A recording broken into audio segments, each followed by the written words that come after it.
Czy ktoś z was także pochodzi z tych czasów, gdy namiętnie grało się w Harry'ego Pottera?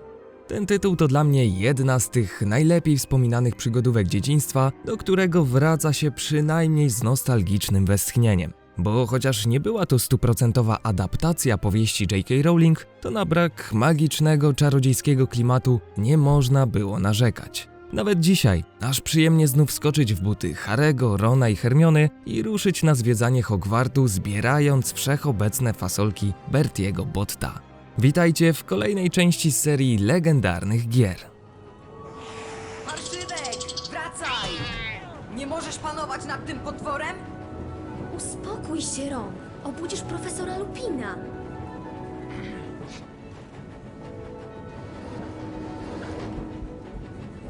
Nie przejmuj się, Ron. Znajdziemy parszywka. Przygoda, w którą zabiera nas gra, to tak naprawdę nieco inny świat niż ten znany z książek czy filmów o Harrym Potterze. Mamy tu do czynienia z dosyć luźną, bardzo lekką i przyjemną w odbiorze adaptacją, która do historii o będącym na wolności groźnym uciekinierze Siriuszu Blacku bardzo zgrabnie dobudowuje wątek przygodowy, umożliwiając nam eksplorowanie magicznego świata Harry'ego. Twórcy naprawdę bardzo uprościli fabułę, która zresztą miejscami jest po prostu naciągana, tak żeby sklejała się z rozgrywką. W tej zabawie jednak nie chodzi o 100% realizm i zbieżność z książką, ale właśnie raczej o dobry pretekst do rzucania zaklęć, eksploracji tak dobrze znanych miejsc i ogólnego obcowania ze światem chłopca, który przeżył. Celowo wybrałem trzecią część do tego odcinka, ponieważ w mojej opinii była tą zdecydowanie najlepiej rozwiniętą pod wieloma aspektami w porównaniu do pierwszych dwóch.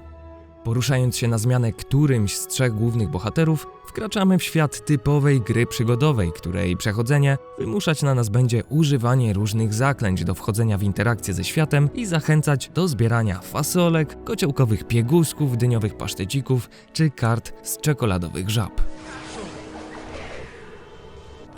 Co najlepsze, sporo z tych przedmiotów jest ukryte w różnych zakamarkach, a chociaż poziom trudności nie jest tutaj wysoki, ich odkrywanie za każdym razem przynosi pewną satysfakcję. Gra posiada własną mikroekonomię, w której zebrane fasolki możemy wymieniać na różne inne przedmioty, jak na przykład właśnie wspomniane już karty, będące najbardziej pożądanymi znajdźkami w grze, czy hasła do tajnych pomieszczeń w Hogwarcie. Cały ten system jest zaplanowany bardzo przyjaźnie i prosto, także już praktycznie po paru minutach rozumiemy jego mechanizm działania. Jeśli zaś chodzi o główną fabułę, to mamy tutaj przedstawione w cutscenkach najważniejsze fragmenty historii, przedzielonej różnymi zadaniami do wykonania.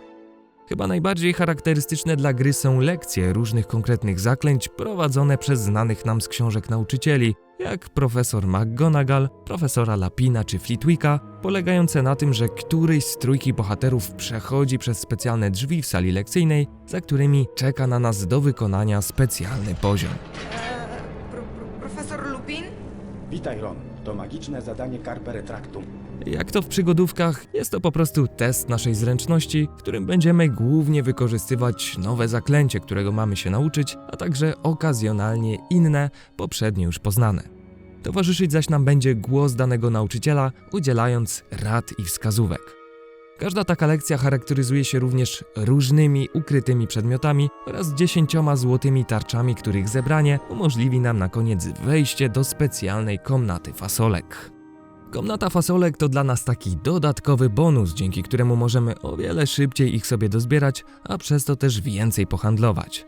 Mamy tam do wykorzystania tylko określony okres czasu, po którym nasza lekcja dobiegnie końca.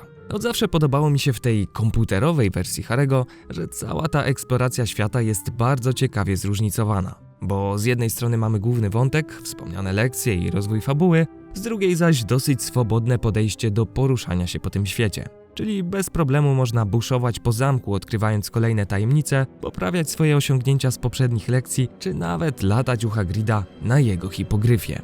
Ten ostatni przykład zresztą dosyć dobrze obrazuje, w jaki sposób twórcy dostosowali czarodziejski świat do potrzeb gry przygodowej, wyciągając z niego ten główny szkielet fabularny i obudowując go na nowo, tak byśmy mogli przeżyć tą samą historię, ale w nieco innym wydaniu. Aby ukończyć tytuł, niezbędne będzie nie tylko wykonanie całej linii fabularnej, ale także zebranie wszystkich tarcz podczas lekcji, wykupienie haseł ze sklepiku i po prostu ukończenie oferowanych w rozgrywce aktywności. Odświeżając sobie tą grę po długich latach, muszę przyznać, że dalej jest niesamowicie grywalna i przyjemna. To taki zupełnie niezobowiązujący tytuł, do którego łatwo wskoczyć na powiedzmy godzinę, przejść trochę i wrócić innego dnia, bez poczucia, że ciąży nad nami wielka, skomplikowana fabuła.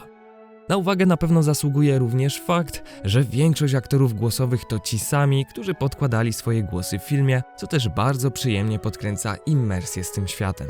Gotowi na lekcję? Wszystko w porządku? Co się stało? Jestem po prostu trochę zmęczona. Chodźmy na pierwsze piętro, bo spóźnimy się na transmutację. Myślę, że Harry Potter i Więzień Azkabanu pomimo wieku ciągle ma swój urok i może być bardzo ciekawym oderwaniem się od codzienności, tym bardziej, że gra jest też generalnie pozbawiona brutalności i przemocy. Dla mnie to jedna z tych ulubionych części tego uniwersum, może przez wzgląd na duży sentyment, jakim ją darzę. Na pewno warto zagrać i zanurzyć się choć na chwilę w świat czarodziejów, nawet jeśli jakimś cudem nigdy wcześniej nie mieliście z nim styczności, co zresztą jest chyba niemożliwe. Dzięki za uwagę, zapraszam Was do innych odcinków serii legendarnych gier, a jeśli film Wam się spodobał, zostawcie kciuk w górę i napiszcie, czy i dla Was ten tytuł to taki mały powrót do przeszłości. Trzymajcie się i do usłyszenia.